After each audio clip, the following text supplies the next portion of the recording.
Գառնիկ Դավթյան, նախապատրաստվի Ռուստամ Բաքոյանը։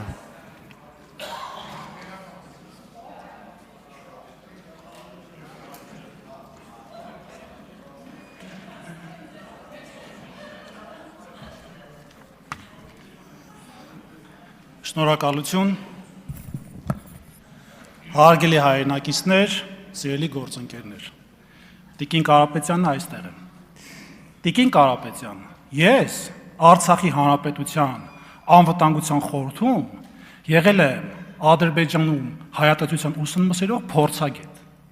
Գրել եմ գիրք դրա մասին։ Իդեպ մեկը կարող եմ ձեզ նվիրել, վստահ մի փոքր բան կփոխվի ձեր մոտ։ Ի տարբերություն ձեզ, իմ ու ձեր ուսումնասիրությունները իրարից ահավոր շատ տարբերվում են ու բնավ տրամաբանական ոչ մի կապ չկա իրենց միջև։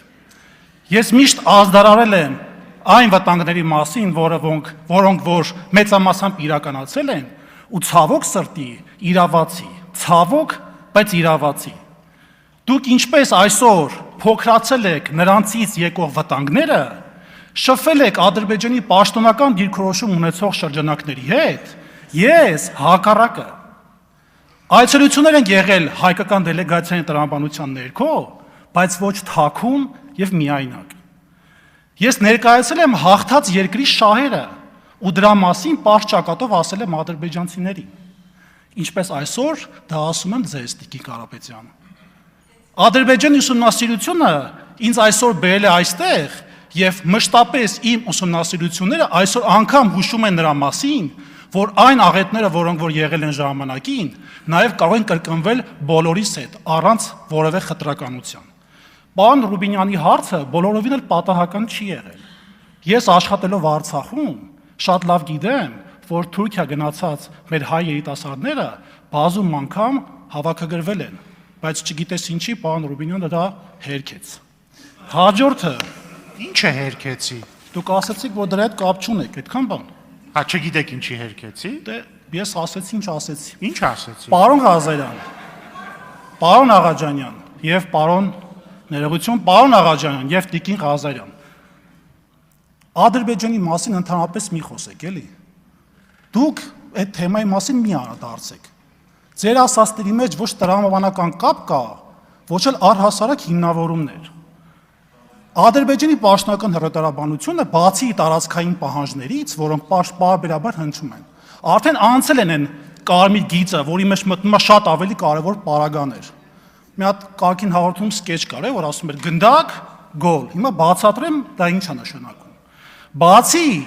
տարածքային պահանջներից, նաև եղել է հիմա գործում է Արևմտյան Ադրբեջան հակահայկական կառույցը, որը պարբերաբար խոսում է Հայաստանում էթնիկ փոփոխություն կատարելու մասին եւ մշտապես սպառնալիքի տակ է պահում Հայաստանի ժողովրդին։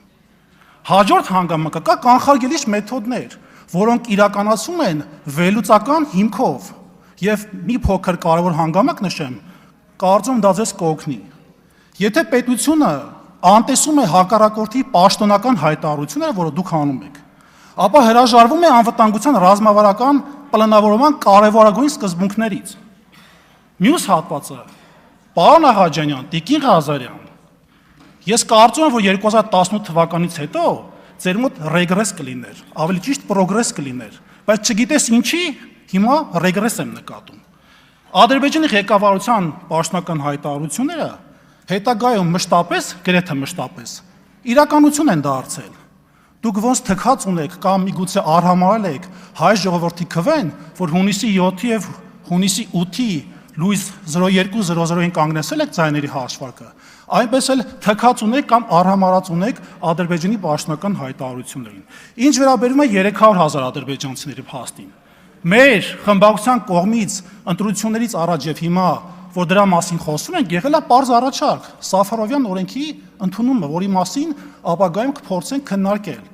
Դա որ ընդունեք, մեր կողմից էլ այդ խոսույթը կփակվի, ու այդ խոսույթը հիմնավոր փաստերի վրա է կայացած։ Մասնավորապես պաշտոնական հայտարարությունների, մասնավորապես այն պետական քարոզի, իդեպ Արևմտյան Ադրբեջան հակահայկական կառույցը ֆինանսավորում է Ադրբեջանի պաշտոնական կառավարման օղակներից, հանձինեց Իլհամ Ալիևից։ Դա վկայող եւ փաստարկված հիմքերով ապացուցված իրականություն է։ Ուզեք ընդունեք, չուզեք, դա իրականություն է, պարոն Աղաջանյան։ Հաջորդը, պարոն Թունյան, իմ գործընկեր պարոն Ղազարյանը լայն գործիքակազմ ունի, ամենայն հարգանքով ձեր հանդեպ։ Բայց տեսնում ենք, բայց դուք էլ եք տեսնում մեր կողմից ԱԺ աշխատանքների մեր տրամաբանությունը, եկեք մեր աշխատանքները ջուրը չգցենք, սա որպես առաջարկ։ Մյուս հատվածը։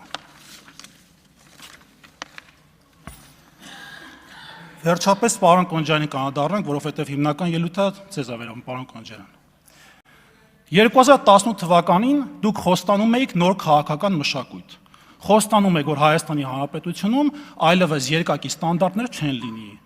Կլինի օրենքի հավասար պայմաններ։ Անցել է 8 տարի, պարոն Կոնջյան։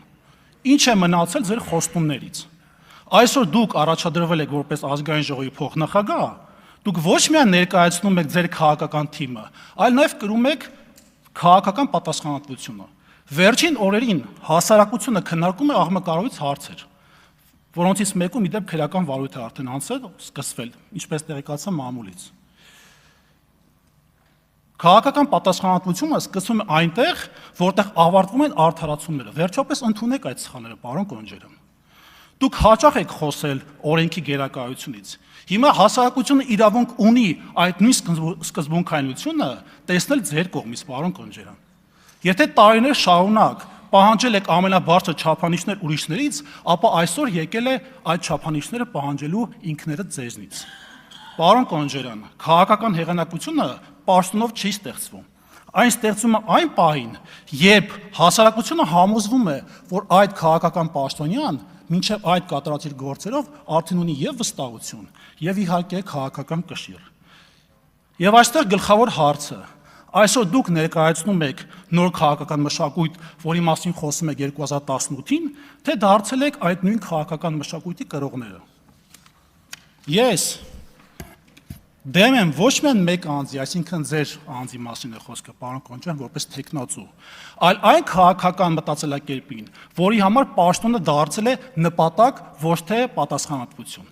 Դեմ եմ այն քաղաքական մշակույթին, որը խոստացավ փոխել Հայաստանը, բայց արիուտես փոխարենը փոխեց միայն պաշտոն զբաղեցնող մարդկանց անունները։ Ժողովուրդը վերջում ասում է իր խոսքը, դա անկասկած։ Եվ այդ խոսքը ավելի բարձր է հնչում, քան ՔՊ խմբակցության քվեարկությունը։ Շնորհակալություն։ Ռուստամ Բակոյան, պարոն Դավթյան, քանի որ դուք իմ անունը նշեցիք ձեր ելույթում, ես պետքա ձեզ հորդորեմ ավելի ուշադիր լինել ձեր խոսքերի մեջ, որովհետև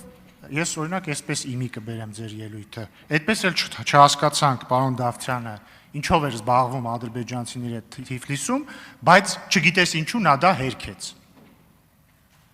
Շատ տարօրինակ մի ընդհատեք ինձ։ Ուշադիր եղեք ձեր հայտարարությունների մեջ, որովհետև հիմա ես կարողա սկսեմ ասել, թե ով ինչ չի հերքել կամ ով ինչ է հերքել չգիտես ինչի։ Եվ մի անցեք սահմանները։ Հակառակ դեպքում ես կհամարեմ, որ պայմանավորվածությունը խախտված է եւ մենք կհամարենք, որ պայմանավորվածությունը խախտված է։ Պարոն Բակոյան, համեցեք։